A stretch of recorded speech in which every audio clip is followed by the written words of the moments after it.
What's up, guys? Welcome back to Newswave. So as we wait for Sony to let us know what their plans are for the rescheduled PlayStation 5 event, a lot of speculation, of course, still going on for the games and what the system could look like. Well, a new patent has come out that shows the inside of the PlayStation 5 development kit, and something very interesting was found inside that seemed to surprise a lot of people, and I wanted to go over what appears to be Sony's strategy for cooling the development kit and if it actually means anything for the overall retail unit. And I want to go over a bit about the Outer Worlds on the Switch because people have been asking how that port would turn out. Well, we know at this time, at least, how it's looking, and you're going to want to see this to make sure you still want to put down $60 on the game today. As always, guys, if you enjoy these videos, make sure you hit that like button, helps out a ton. And if you're brand new here, hit that red subscribe button down below as we head towards 500,000 subscribers. And we're going to start today with EA and Steam. Now, EA, of course, has their own launcher that's Origin, and they've been using it a lot for their back catalog and some of their newer releases. Apex Legends, for example. But you got to go to EA and go to Origin to play it if you want. And even like when Titanfall dropped, I remember having to get Origin to play that. But they've recently done things like Fallen Order and dropped that on Steam, which was a bit surprising for a lot of people. And now, out of nowhere yesterday, they just started dropping games onto Steam. I mean, if you search for EA as a publisher now, you'll see this long list of games, for example. And I mean, we're talking like all the Dragon Ages, including Dragon Age 2 and Inquisition are on there.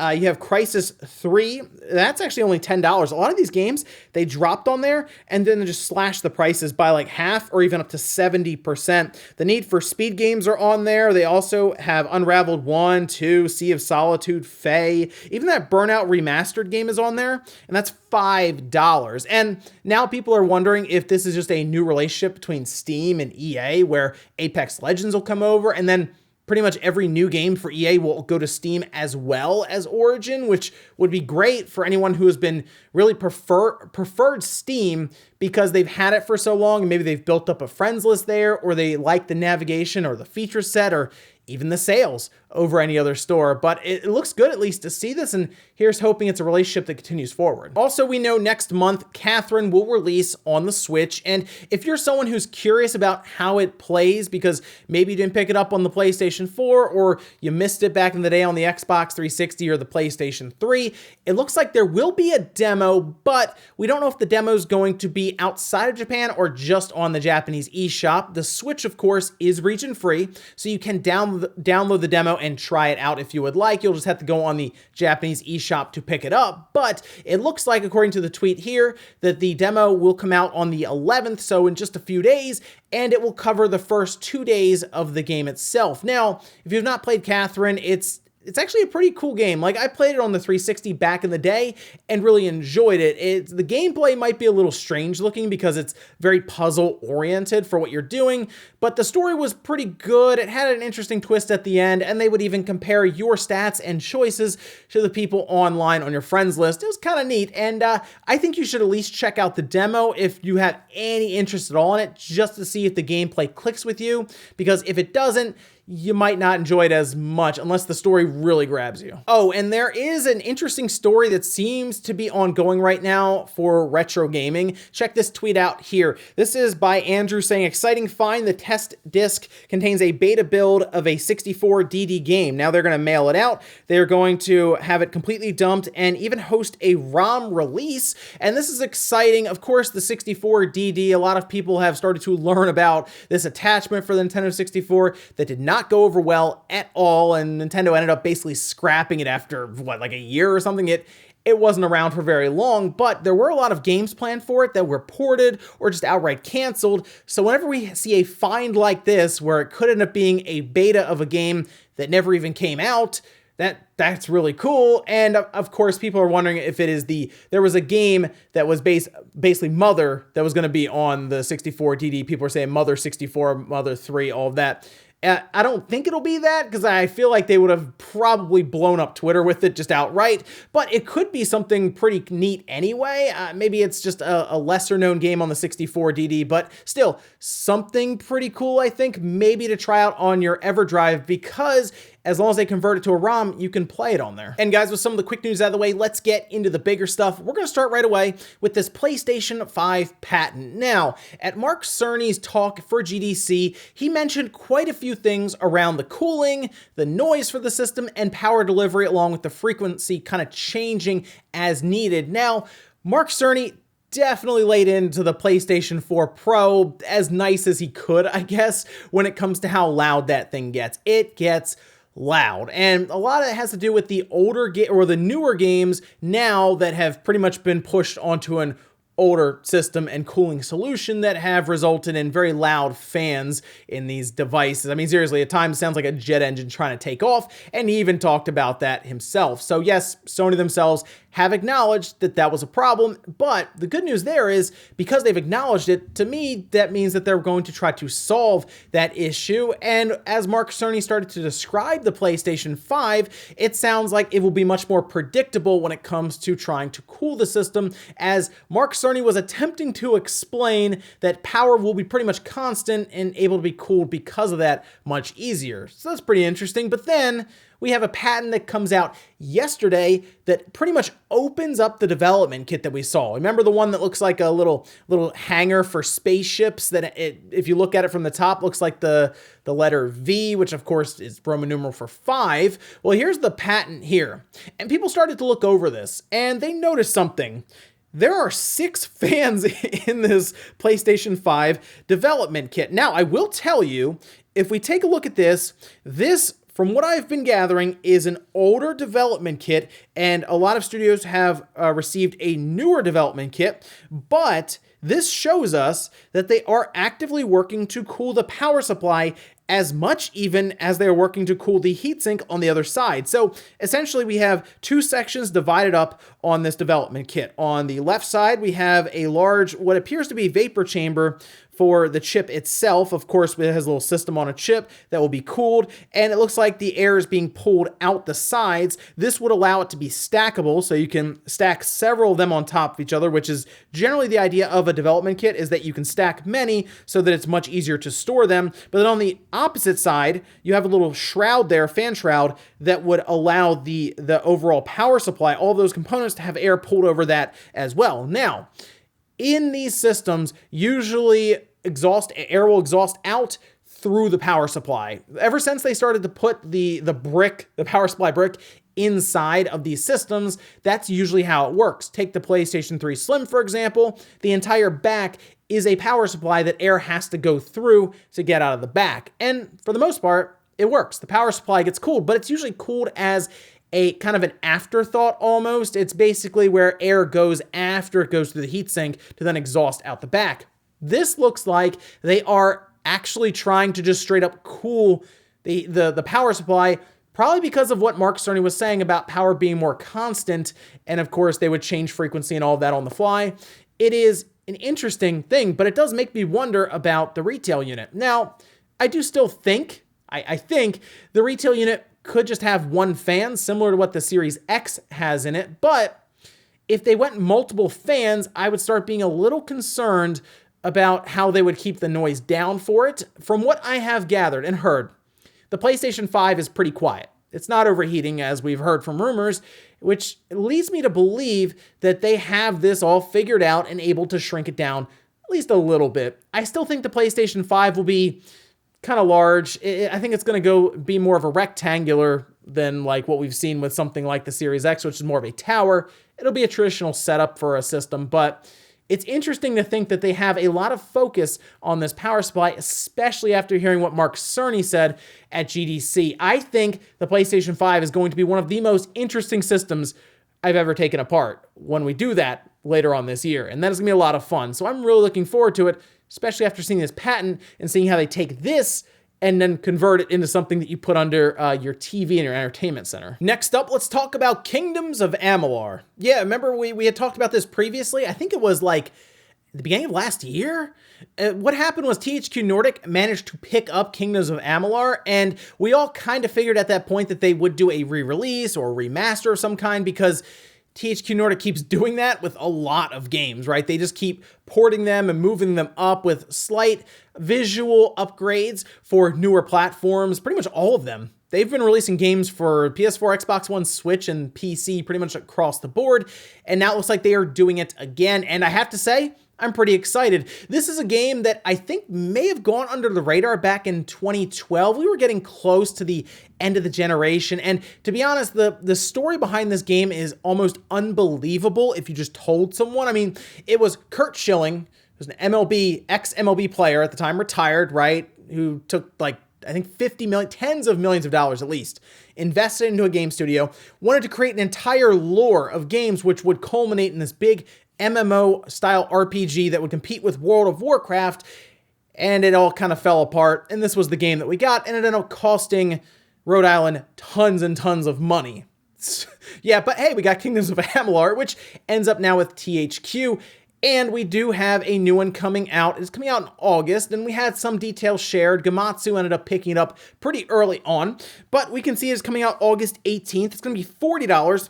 It'll be on the Xbox One, the PlayStation 4, and the PC. I'm a little surprised that there is no mention of a Switch release here, but we'll see if it comes out down the road or later. We'll see about that one. They'll also have a $110, of course, because it's THQ Nordic, collector's edition, which has quite a few things. That includes a keychain, some artworks, a soundtrack CD, and an overall statue. So it looks pretty good there. Now I have to say, I'm pretty excited for this release. Like I said, it was a game that I didn't think that many people played at the time in 2012. It got kind of overshadowed, but it's a really fun action RPG, and I hope more people check it out when it drops in August. I think $40 is, I think that's okay. I mean, it's on Steam, and I even have it on Steam, and it could use with some work, I'll say, for textures, and who knows, I guess it'll get 4K resolution. We'll see about all of that, but I'm looking forward to it. I think it'll be really neat to pick up, and I hope more people manage to check it out. I'm curious if THQ will do anything else with this, whether it's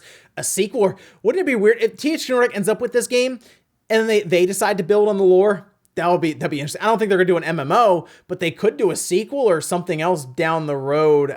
It's interesting stuff, but I'm happy to see it come back, and I do think people should at least check out some of the gameplay for it and maybe dive into it, because it's a pretty good sized action RPG with a lot to it. Next up, let's talk about the Famitsu sales charts. This actually will show us how Xenoblade did in its first 2 or 3 days, and of course we can still kind of see Animal Crossing and some of the hardware sales. Let's go over here to the top 10 for software, and you can see right at the top Animal Crossing, which still is surprising, I guess, to see it there, holding strong above 100,000 units, which that places it very close to 4.7 million units, by the way. This is going to cross 5 million units probably by next month, I would say.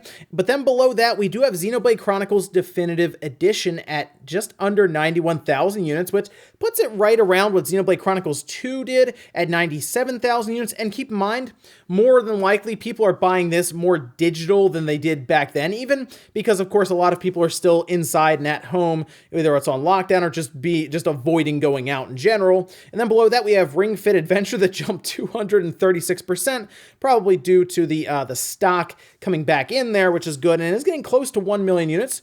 Then we had Legend of Heroes Trails of Azure there, Mario Kart 8 Deluxe, Splatoon 2, Prince Sama, Bayonetta and Vanquish collections, Super Smash Bros. Ultimate, and Minecraft. And then if we move over to the hardware, the Switch is at the top, 107,593. That is certainly a surge in stock that they saw there that got them to that number, probably to be alongside of Xenoblade, so that at least makes sense there. And that brings the lifetime getting pretty close, I would say, to 14 million overall, which is good. The PlayStation 4 at 5,867. The 3DS still selling above 1,000 units. And then we have the Xbox One at 185. So we had just talked about Xenoblade topping the UK sales charts, and here it is, basically topping the Famitsu sales charts. I mean, look, Animal Crossing is still rolling along very, very strong, but seeing Xenoblade, which is a re-release of, well, it's a remaster remake of Xenoblade from the Wii, and then of course we've already had it for the 3DS, the new 3DS, and now this is the third release, and it's still over 90,000 units, very close to what Xenoblade Chronicles 2 did. I'm gonna be very curious about the numbers that Nintendo gives us, as we're not 100% sure on that digital to physical split. A lot of us think that it is leaning more towards digital even at this point. It's very possible. So hey, looks like Xenoblade doing pretty well out there. Again, the MPDs, I'll be curious to see how that does in the US, but so far so good for Xenoblade. Oh, and over 100,000 hardware sold for the Switch in Japan is also really surprising. I guess stock is slowly getting back in, but it does make you wonder what would happen if they just had no issues with stock right now. And in our last bit of news, let's talk about the Outer Worlds on the Switch. It is out today. It is $60, and it was a port from Virtuos, who also did the XCOM 2 collection that came out on the Switch, as well as the BioShock collection that was last week. So here they are now with what looks like one of the bigger undertakings that they've had to do on the Switch, and it's the Outer Worlds, and unfortunately, didn't come out so good. Yeah, it's pretty bad from what we are seeing. Digital Foundry did a full breakdown, but of course, Nate at Direct Feed Games did his own comparison, which you can see here.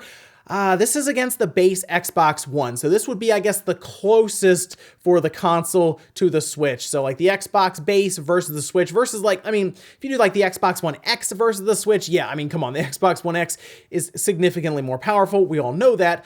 But even the base Xbox One, if you're just walking through, you can see the foliage way different, right? You have way more trees. There's no sky on the Switch version. And despite Virtuos telling us that it was 1080p docked, 720p portable, which sounded pretty good when they said that, it looks like it is much lower than that. Digital Foundry found numbers as low as 368p in handheld mode, even dropping down pretty significantly in dock mode from what was 720p. So it's kind of all over the place with resolution when it comes to this game, but then the frame rate's not great. In fact, the longer you play it, the worse the frame rate gets, to the point where you're trying to have a gunfight and it drops into like the teens, like 20 frames or less.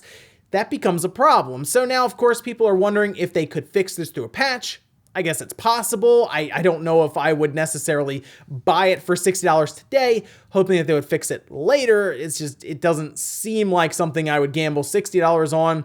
And hey, Clubhouse Games came out today, so you know, that's something to pick up there otherwise, but not a great port for the Outer Worlds, which is unfortunate because we don't really have a Fallout game on the Switch, and that was looking like it was going to be the Fallout game on the Switch worth picking up. I would check out some videos, see what you think about it first, and then if you still want to, you know, it's $60. It's tough. It's half price on the PlayStation 4 right now at $30, and it's just on Game Pass on the Xbox. But I guess if you need a portable solution for Outer Worlds, it would be the Switch. It's just a shame to see Virtuos was on such a roll. They were just talking about being able to port any game to the Switch, and then it makes you wonder how many sacrifices is just too much. And if Nintendo needs a refund policy, because if you bought that for $60 and you started playing it, you might start thinking about returning it. And we'll finish up with the comment of the day, as you're seeing here. This is from Tom Leskin saying, I took a trip to Japan in 2007 when I was in college and was amazed by the arcade culture there. It is sad that you really don't see them anywhere else anymore besides bowling alleys and movie theaters. Surprisingly, we do have some where I live in Tampa Bay, but they're mostly arcade bars, breweries, so people underage can't really go there. We do have 2 arcade museums as well. All of these really only have older games, so you're not going to find the latest and greatest arcade games like you do in Japan. Now, yeah, the barcades have become pretty popular, but as you say there, kids aren't just going to go there. Like a while ago, back in the day, I'll say years and years ago, the mall around me had an arcade, and I would stop in and go there. My parents would drop me off, and I would play and hang out there, and it was great because they had actual arcade machines, not like Dave & Buster's arcade machines. I mean, like they had like Mortal Kombat 3 or Ultimate Mortal Kombat 3. It's like, oh, great, I'll play that. Or like what, Tekken 3 or Tekken 4, whatever at the time. They had actual games, not like, you know, the latest Mario Kart racing game, which actually isn't bad, but you get what I'm saying. They have very generic racing games that are designed to get you just tickets and get you moving. These were games where you'd walk up, put your quarter on the side and wait your turn, right? It's a shame we don't see those anymore. I would like to see them make a comeback, but even like now, like arcades would be put out of business over the last 2 months. So it's just, it wasn't viable before. now it's even harder. And ladies and gentlemen, let's go do it here for Newswave. Enjoyed this video, guys. Hit that like button, it really helps out. If not, hit the dislike. Leave comments down below about everything we talked about today. Whether there's that PlayStation 5 patent with 6 fans in it, but half of those fans being allocated to the power supply itself. How do you think Sony's going to make this work in a retail unit that they're going to try to shrink down so you can put under your TV in your entertainment center? Let me know what you think about that one. And then also, what about Kingdoms of Amalur? Are you happy to see that come back? And then this whole thing around the Outer Worlds with the Switch. If you look at that video, is that too much to sacrifice for it to be moved over to the Switch for $60? And would you have just preferred them not to do it? That's the thing that I'm really wondering here, because they say 720 and 1080, and then we see what it looks like when it comes out, and you're like, should they have really done that when Nintendo doesn't even have a great refund policy? Yeah, let me know about that down below as well. Thanks, guys, for watching. Have a great weekend. I'll see you back here Monday morning, 8 a.m. Eastern Time for Newswave.